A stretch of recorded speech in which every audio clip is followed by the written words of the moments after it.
이 가을철, 기현이 놀랍게 새온 보리수 잎사귀가 살짝 노랗게 물들고 따스한 햇살이 잎사귀 사이로 비치어 땅 위에 얼룩진 빛과 그림자를 들이운다.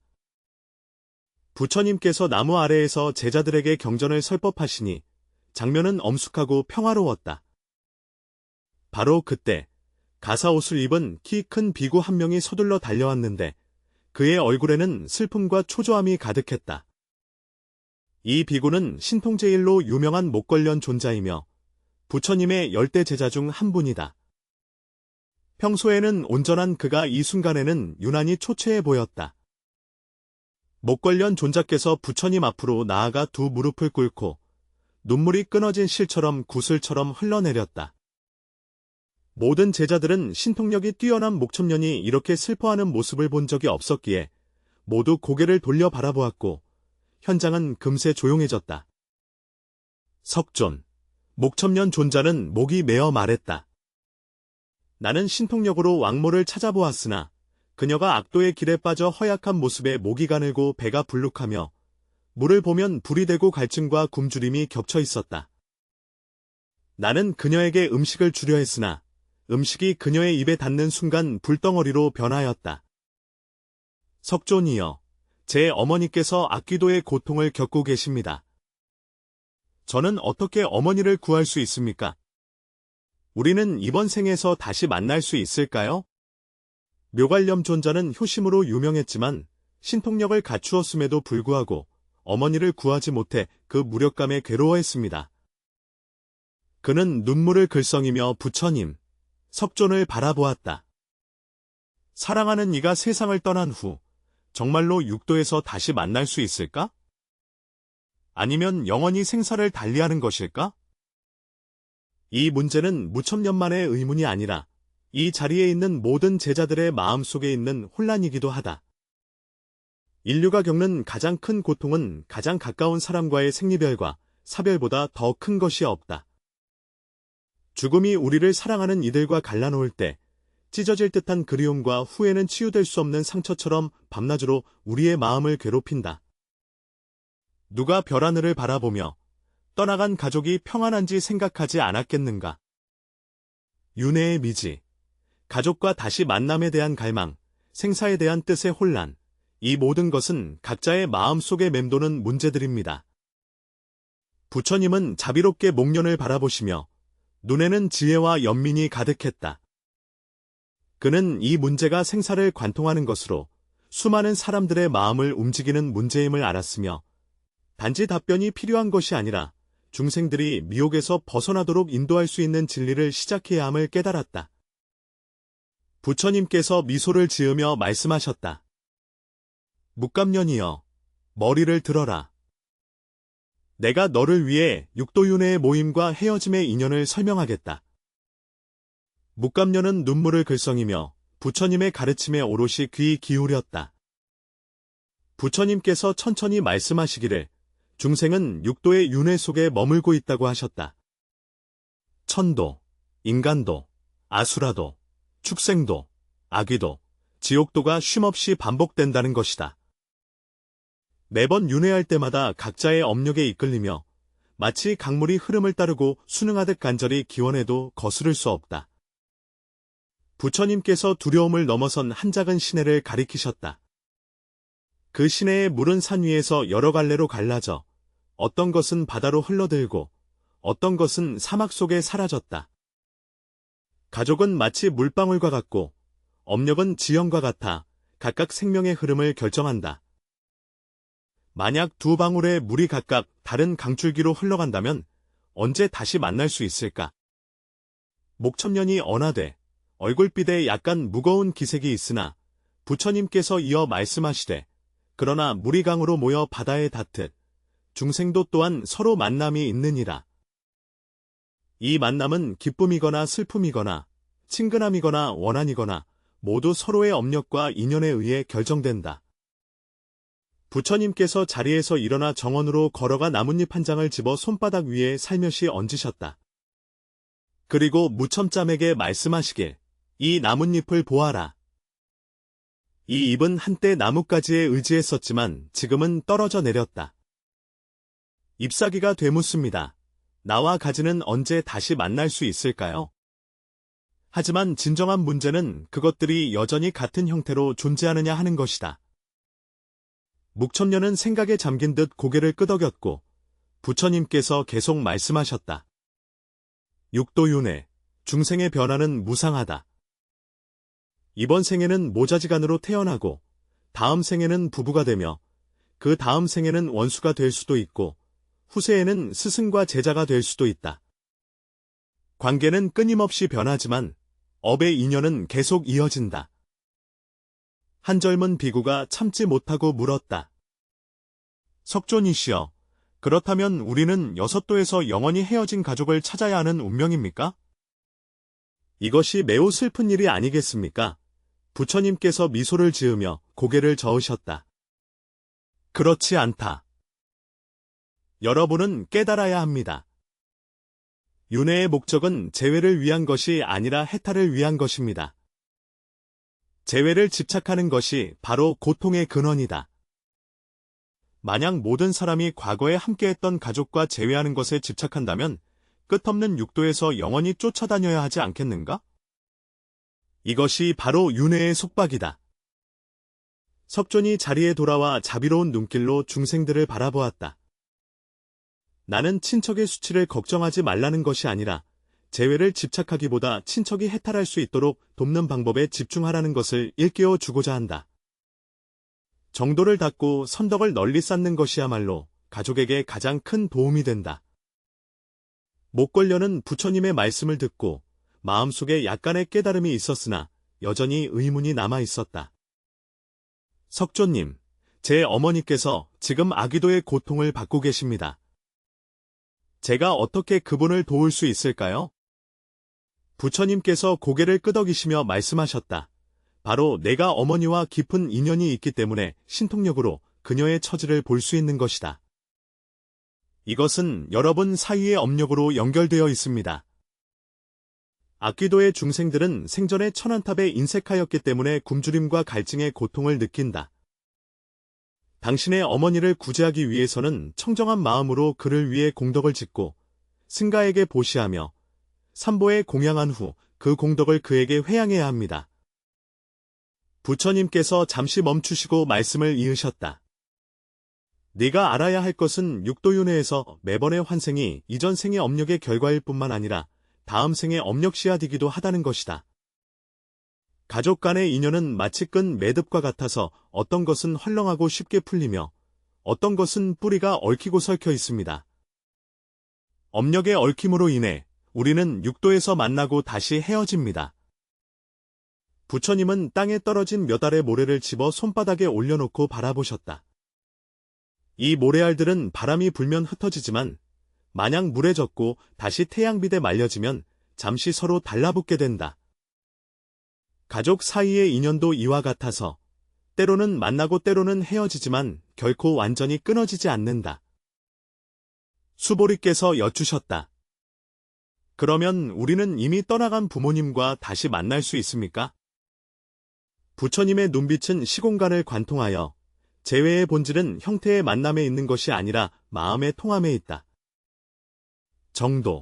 정도를 수행할 때 마음속의 자비와 지혜가 충만해지면 당신은 더 높은 경지에서 가족과 다시 만날 수 있습니다. 이 만남은 생사와 형체를 초월하여 진정한 불이불기의 만남이다. 부처님은 목련의 눈을 바라보며 목소리를 더욱 확고하게 바꾸셨다. 어머니께서 악도에 계신다고 해서 슬퍼하지 마십시오. 이것은 그녀가 긴 윤회의 여정 중에 있는 한 정거장일 뿐이다. 당신은 슬픔에 잠기지 말고 자비심으로 그녀를 도와야 합니다. 기억하라. 육도윤회에는 영원한 이별도 없고 진정한 재회도 없다. 있을 뿐인 것은 인연의 흐름과 업력의 인도이다. 목걸련이 오래도록 돌아오지 않자 그녀의 마음속에 있던 혼란스러운 안개가 점차 걷히고 부처님께서 말씀하신 인연의 모임과 흩어짐의 이치를 이해하기 시작했다. 부처님은 나무꾼 연꽃을 보시고 어떤 깨달음을 얻으신 듯 계속해서 시작하셨다. 목천년, 나는 다시 너에게 연기의 진실을 해설해주겠다.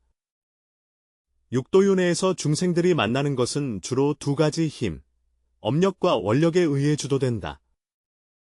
법당 안의 공기는 마치 응결된 것처럼 정지되어 있었고, 모두가 한마음으로 부처님의 가르침에 집중하여 귀 기울이고 있었다. 부처님께서 천천히 말씀하시기를, 업력은 마치 강물의 흐름과 같아 과거의 행위, 언어, 생각이 쌓여 이루어진 것이라고 하셨다. 만약 두 사람 사이에 깊은 연기가 있다면 그것이 사랑이든 원한이든 그 업력은 미래의 삶에서 그들을 다시 만나게 할 것이다. 부처님께서 손을 들어 원을 그리는 손짓을 하시며 한 쌍의 부부가 이번 생에서 깊이 사랑하고 있으나 다음 생에는 아버지와 아들로 전생할 가능성이 있음을 드러내셨다. 한 쌍의 원수는 이번 생에서 서로를 미워하지만 다음 생에서는 얽히고 설킨 가족이 될 수도 있다. 업력의 인연은 중생들이 육도에서 끊임없이 만나게 하지만 역할은 뒤바뀔 수 있다. 목걸려는 이 말을 듣고 어머니와의 깊은 정을 떠올리며 마음이 사뭇 움직였다. 부처님은 그의 마음속을 꿰뚫어 보신 것 같으며 당신과 어머니의 인연은 이번 생에만 국한되지 않습니다.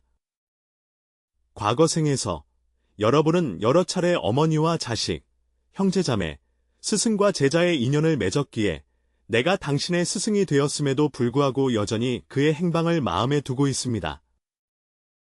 그러나 부처님의 목소리는 더욱 엄숙해졌으며 오직 업력으로 이어진 인연은 재회의 고통을 가져올 수 있다. 지금 너가 신통력으로 어머니를 보았지만 그가 악귀도의 고통을 겪고 있어서 마음이 아프다. 이러한 재회는 해탈이 아니라 또 다른 속박이다. 한 노승 비구가 물었다. 세존이시여, 그렇다면 우리는 어떻게 이러한 업력의 이끌림을 전환하여 재회를 구속이 아닌 해탈로 만들 수 있습니까?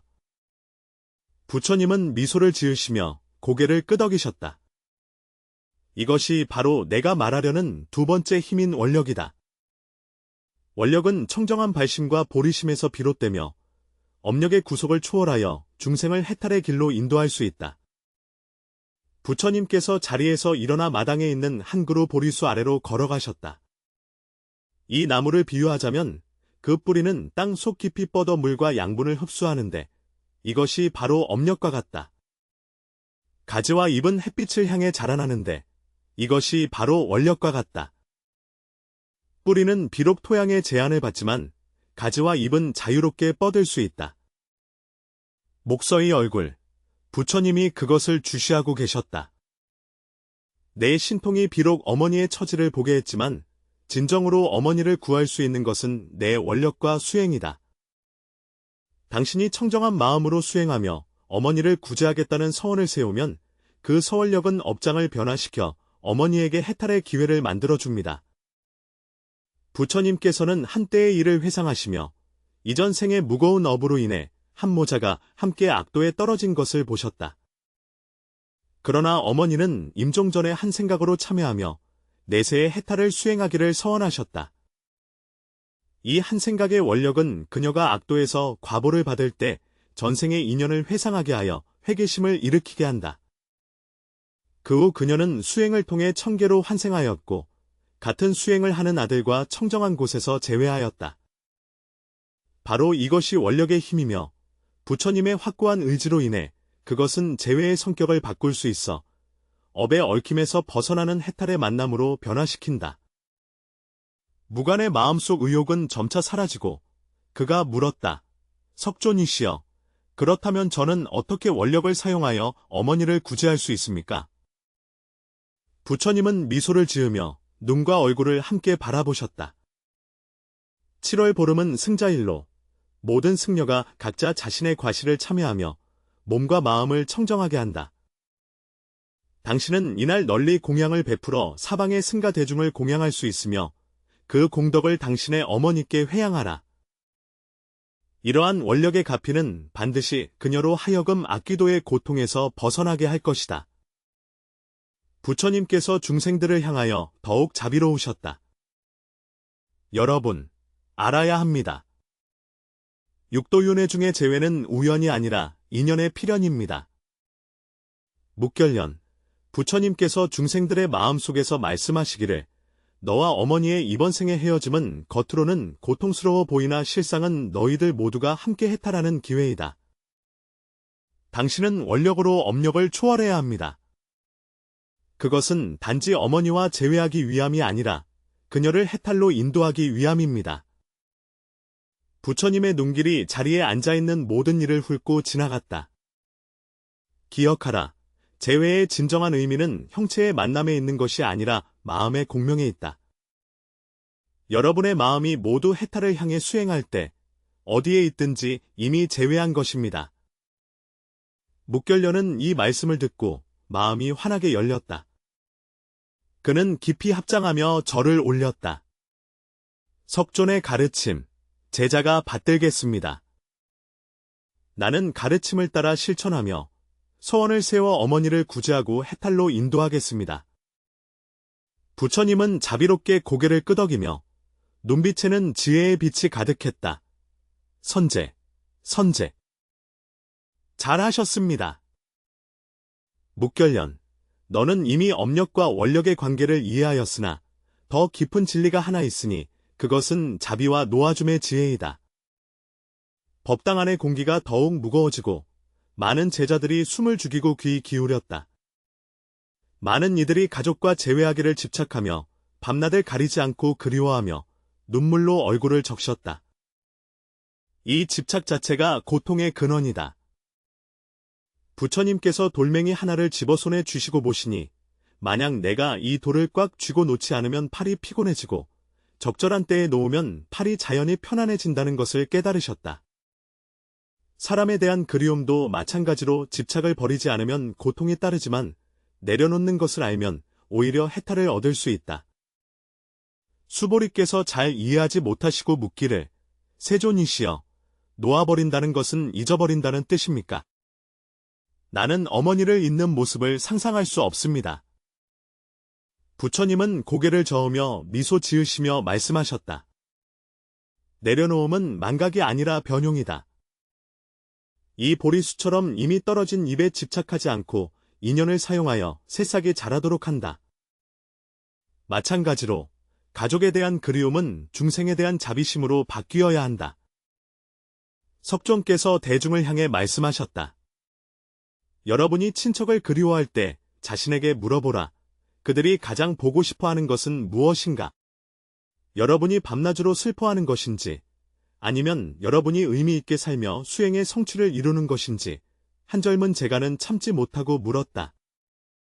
석존이시여, 제 어머니께서 돌아가신 지 이미 3년이 되었는데도 저는 자주 어머니를 꿈에 봅니다. 이런 그리움을 어떻게 마주해야 할까요? 부처님께서는 자비롭게 그를 바라보시며 꿈속에서 만나는 것은 여러분의 인연이 아직 다하지 않았다는 표시입니다. 그러나 더 중요한 것은 당신이 가장 잘 기억하는 방법은 집착과 슬픔이 아니라 실제로 선행을 수행하고 그 공덕을 그에게 회양하는 것임을 이해하는 것이다. 부처님께서는 이어서 설명하셨다. 등불을 켜고 경전을 외울 때 이는 단지 왕의 길을 밝히는 것만이 아니라 자신의 마음을 밝히는 것이기도 하다. 선행을 잃지 않을 때 그것은 단지 왕에게 공덕을 쌓는 것뿐만 아니라 자신의 마음을 정화하는 일이기도 합니다. 묵결녀는 생각에 잠긴 듯 말씀하였다. 석존이시여, 말씀하신 뜻은 자비가 왕에게만 국한된 것이 아니라 자신에게도 해당된다는 뜻입니까? 부처님께서 만족스럽게 고개를 끄덕이시며 바로 그렇다고 하셨다. 자비는 상호적인 것이다. 자비심으로 염불하고 진언을 외우며 지장경을 독송하거나 나무아미타불을 염하는 것은 친족을 위한 복을 빌 뿐만 아니라 자신의 마음을 위로하는 행위이기도 합니다. 부처님께서 자리에서 일어나 창가로 걸어가 멀리 산맥을 바라보시며 깊은 얼굴빛으로 생각하셨다. 만약 당신의 어머니께서 당신이 그리움으로 인해 밤낮으로 슬퍼한다는 것을 아신다면 그녀는 편안해하실까? 반대로 만약 그가 당신이 정진하여 중생들을 널리 이롭게 함을 안다면 그가 더욱 기뻐하지 않겠는가? 목걸련의 눈에는 눈물이 반짝였고 석존의 말씀이 옳았다. 어머니께서 생전에 가장 간절히 바라신 소원은 내가 어떤 성취를 이루는 것이었습니다. 부처님은 자비롭게 웃으시며 말씀하셨다. 그러니 내가 할 수 있는 가장 위대한 효도는 슬픔에 잠기는 것이 아니라 정진하여 그분의 소망을 이루는 것이다. 이것이야말로 진정한 자비이며 남에게도 자신에게도 베푸는 것이다. 부처님은 자리에 돌아와 주위를 두루 살피셨다. 여러분, 제가 여러분께 몇 가지 실용적인 수행 방법을 가르쳐 드리겠습니다. 이 방법들은 여러분이 가족에 대한 그리움을 변화시키고 해탈로 나아가는 데 도움을 줄 수 있습니다. 먼저 염불하는 것은 염부로 남무아미타불을 외우는 것으로 이는 자신의 마음을 평정시킬 뿐만 아니라 가족의 공덕을 쌓는 데도 도움이 됩니다. 염불할 때 마음속으로 생각하십시오. 이 공덕을 내 가족에게 돌려 그들이 극락정토에 태어나 고통을 떠나 즐거움을 얻기를 바랍니다. 사실 진언을 외우거나 지장경 또는 지장보살 성호를 독송하는 것은 돌아가신 이들의 왕생을 위해 특히 효과적입니다. 지장보살은 큰 원을 세워 지옥이 비지 않으면 결코 부처가 되지 않겠다고 서원하였으니 이는 여러분이 부모님을 초월하도록 하는 염원과 부합합니다. 세 번째는 불실, 부실이다. 불실, 부실에는 세 가지가 있으니 재물불실, 재부실, 법불실, 법부실, 무예불실, 무예부실이다. 여러분은 가난한 이들에게 재물을 기부할 수 있고 법을 구하는 이들에게 불법을 나누어 줄 수 있으며 두려워하는 이들에게 위로를 베풀 수 있습니다. 이 세 가지 상실되지 않는 공덕은 모두 가족에게 회양할 수 있습니다. 마지막으로 방생이 있으며 방생은 무해를 잃지 않는 한 형태이다. 당신이 곧 죽임을 당할 생명을 구할 때 그들에게 생명의 기회를 줄 뿐만 아니라 자신과 가족을 위한 해탈의 자양분도 쌓게 됩니다. 부처님은 목천년을 바라보며 진심 어린 목소리로 말씀하셨다. 목천년아, 가장 소중한 것은 가족과의 재회가 아니라 바로 현재의 매 순간임을 기억하거라. 살아있는 가족과 함께하는 시간을 소중히 여기고 선행과 사랑으로 그들을 대하는 것이 인연을 이어가는 가장 좋은 방법입니다. 한 노비구가 물었다. 석존이여, 우리가 이러한 선행을 베풀면 친척들이 반드시 해탈할 수 있습니까? 부처님은 깊이 그를 바라보시며 해탈은 상방의 노력임을 말씀하셨다. 당신의 공덕 회양은 외력이며 친지 자신의 마음염은 내인입니다. 이 둘이 결합해야 가장 좋은 효과를 얻을 수 있습니다. 부처님께서 말씀하셨다. 여러분, 기억하라. 내려놓음은 망각이 아니라 전환이며 자비는 집착이 아니라 지혜이다. 생각 속에서 수행하는 법을 배우고 수행 중에 생각을 할 때 해탈로 가는 길을 찾은 것이다. 목결련은 이 말을 듣고 마음속의 혼란이 더욱 사라졌다. 그는 공경하는 마음으로 부처님께 말씀드렸다. 사존이시여, 제자는 이해하였습니다. 끝없는 그리움을 정진으로 바꾸고 모든 중생을 제도하겠다는 원력으로 어머니의 해탈을 돕겠습니다. 부처님은 자비로운 미소를 지으며 눈빛의 확신과 격려를 담으셨다. 목걸련, 너는 이제 업력과 원력의 관계를 분명히 이해하였으며 자비와 놓아줌의 지혜도 깨달았다. 그러나 여전히 더 깊은 경지가 있으니 육도의 윤회를 초월하는 것이다. 법당 내의 분위기는 순간 엄숙하고 신성하게 변하였다. 부처님은 천천히 다가오셨다. 육도윤회의 재회는 아무리 다정해도 여전히 유한하고 잠시뿐이다. 그 재회의 이면에는 여전히 미래의 이별이 숨겨져 있다. 진정으로 영원한 만남은 깨달음과 해탈에 있습니다. 부처님께서 자리를 박차고 일어나 마당 한가운데로 걸어가 별이 빛나는 하늘을 우러러보셨다. 여러분은 보세요. 가득한 별들이 비록 멀리 떨어져 있지만 함께 밤하늘을 밝히고 있습니다. 깨달은 중생도 마찬가지이다. 비록 형태는 제각각이지만 법성 안에서 하나로 융합된다. 눈을 살짝 들어 별하늘을 바라보며 무언가를 생각하는 듯하다. 세존이시여, 깨달음을 얻은 후에 우리는 어떤 더 높은 차원에서 가족과 다시 만날 수 있다는 말씀인가요?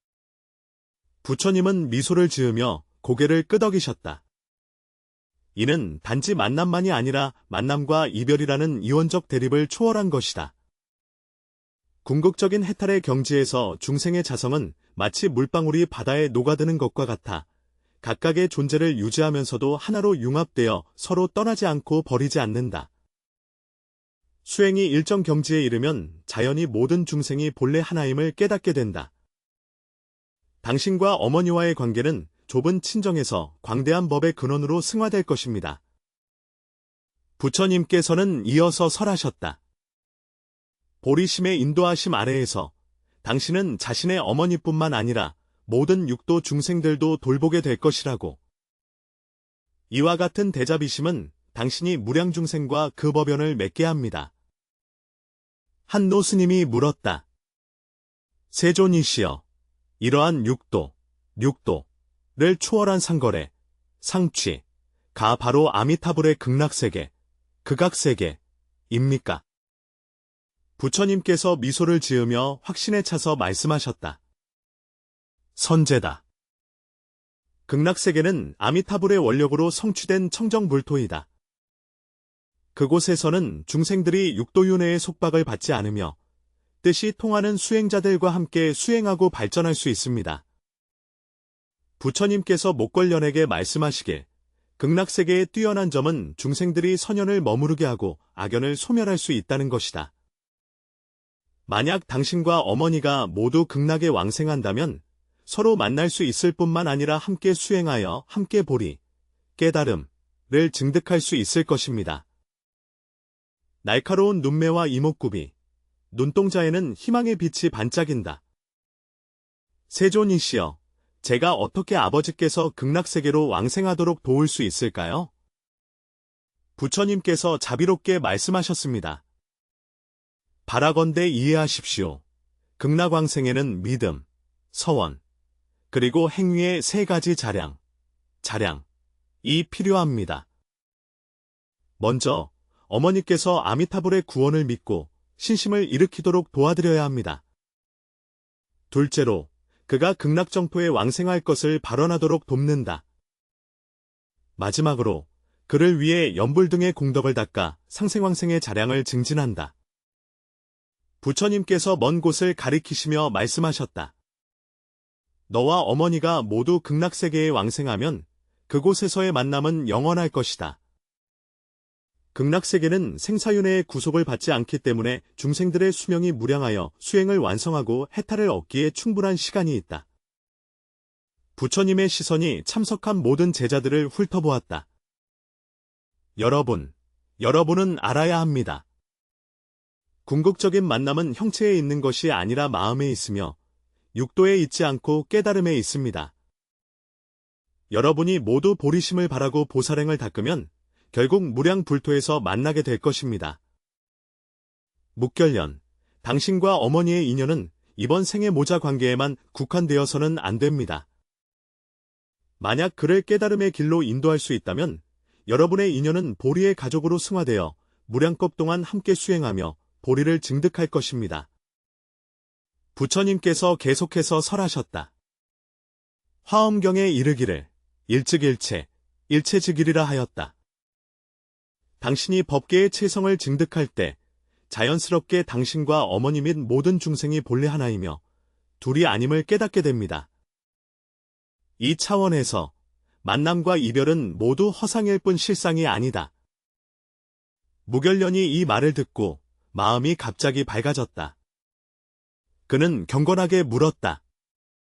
석존이시여, 저는 스승님의 법문을 들으며 수행할 수 있는 행운을 얻었지만 제 어머니는 이미 세상을 떠나셨는데 어떻게 어머니께서도 이러한 정법에 접할 수 있겠습니까? 부처님께서 미소를 지으시며 대답하셨다. 무결련아, 그래서 내가 너에게 승려들을 일용 공양하게 하여 십방의 승가에 공양하고 그 공덕을 내 어머니께 회양하라고 한 것이다. 당신의 공덕을 회양함으로써 그가 정법의 힘에 접할 수 있게 됩니다. 그의 업장이 소멸되면 자연히 불법을 듣고 해탈로 나아갈 수 있다. 부처님께서는 덧붙이셨다. 또한 깨끗한 마음으로 지장경을 독송하면 지장보살의 크신 원력과 신통력이 어머니를 고통에서 벗어나 즐거움을 얻도록 인도할 수 있다. 마지막으로 부처님께서는 깊은 정감으로 무결련을 바라보시며 말씀하셨다. 무결련아, 슬퍼하지 말라. 너와 어머니의 재회는 깨달음의 저편에서 이루어질 것이다. 여러분이 보리심으로 수행하고 자비심으로 중생을 제도할 때 여러분은 결국 끝없는 부처님의 땅에서 만나게 될 것입니다. 그곳에는 이별이 없고 오직 영원한 안락만이 있습니다. 눈꺼풀과 입술이 닿는 순간부터 얼굴 가득 눈물이 흘러내렸지만 이번 눈물에는 희망과 결의가 담겨 있었다. 그는 깊이 부처님께 머리 숙여 절했습니다. 세존이시여, 제자가 가르침을 받았습니다. 저는 스님의 가르침을 길잡이로 삼아 어머니를 구제할 뿐만 아니라 모든 중생을 제도하여 함께 깨달음의 저편으로 나아가겠습니다. 부처님께서 만족스럽게 고개를 끄덕이며 눈빛에는 자비와 지혜의 빛이 가득 차 있었다. 7월 15일, 기영경사는 특히 장엄하고 엄숙하였다. 목결련 존자는 부처님의 가르침에 따라 널리 공양을 베풀고 사방의 승가를 공손히 초청하여 공양을 받게 하였다. 그는 정성스러운 음식과 미끄럼판, 쓰러지는 놀이를 준비하여 가장 경건한 마음으로 승려들을 공양하고 모든 공덕을 어머니께 회양하였다. 이 공덕으로 어머니께서 빛나는 부인과 함께 계시며 고통에서 벗어나 즐거움을 얻고 정토에 왕생하기를 기원하였다. 곧 목첨녀는 신통력으로 다시 어머니를 찾았고 기쁘게도 그가 악도에서 벗어나 천인으로 다시 태어나 빛나는 영광을 누리고 있는 것을 발견하였다. 어머니께서 미소 지으며 말씀하셨다. 아이야, 내가 공덕을 회양해 주어 나는 이미 고통의 바다에서 벗어났다. 그러나 이것은 잠시 동안의 안락일 뿐입니다. 나는 이미 불법을 들었으며 궁극적인 해탈을 얻기 위해 계속 수행해야 한다는 것을 알고 있습니다. 목첨녀는 기쁨에 겨워 눈물을 흘리며 즉시 기쁜 소식을 부처님과 제자들에게 알렸다. 부처님께서 미소를 지으며 말씀하셨다. 목첨년, 보았는가? 이것이 바로 원력, 소원하는 힘, 이 업력, 업의 힘을 전환하는 힘이다. 당신의 효심과 정신이 어머니로 하여금 고해에서 벗어나게 하였습니다. 하지만 기억하세요. 이것은 시작일 뿐이며 진정한 수행의 길은 아직도 멀고도 험합니다. 법당 안의 모든 사람들이 감동하여 눈물을 흘렸다. 부처님께서는 또한 대중에게 자비롭게 말씀하시길, 여러분, 어머니인 연화생 도모, 파드마삼바바의 타고난 어머니의 이야기는 우리에게 가족 간의 정이 소중하지만 더욱 소중한 것은 이 정을 해탈의 동력으로 승화시키는 것임을 가르쳐줍니다. 여러분은 명심해야 합니다. 우리가 흘리는 한 방울 한 방울의 눈물은 모두 중생의 미혹함을 위해 흘리는 것입니다. 우리가 진정으로 깨달을 때 이 눈물은 결국 마르고 청량한 지혜의 감로가 될 것이다. 노을이 서쪽 하늘에 지고 금빛 광채가 창살을 통해 법당 안에 스며들었다. 불토는 해탈의 문이며 연불은 마음의 걸림이 없도록 하여 사랑하는 이들과 불토에서 다시 만나게 한다. 이 짧은 메시지는 마치 한자 밝은 등불과 같아 그 자리에 있는 모든 사람들의 마음을 비추었습니다. 모든 사람은 인생과 죽음의 이별이 비록 고통스럽지만 수행과 깨달음을 통해 우리는 결국 더 높은 경지에서 사랑하는 이들과 다시 만날 수 있다는 것을 깨닫는다. 그것은 생사를 초월한 영원한 재회의 순간이다. 목련화의 이야기는 이렇게 전해 내려와 불가해서 우람분절의 유래가 되었다. 매년 7월 15일, 부처님의 제자들은 승가에 공양을 올리고 선행을 행하지 않으며 그 공덕을 돌아가신 친지들에게 회양하여 그들이 고통에서 벗어나 행복을 얻고 궁극적으로 보리 일라이턴먼트에 이르기를 바랍니다.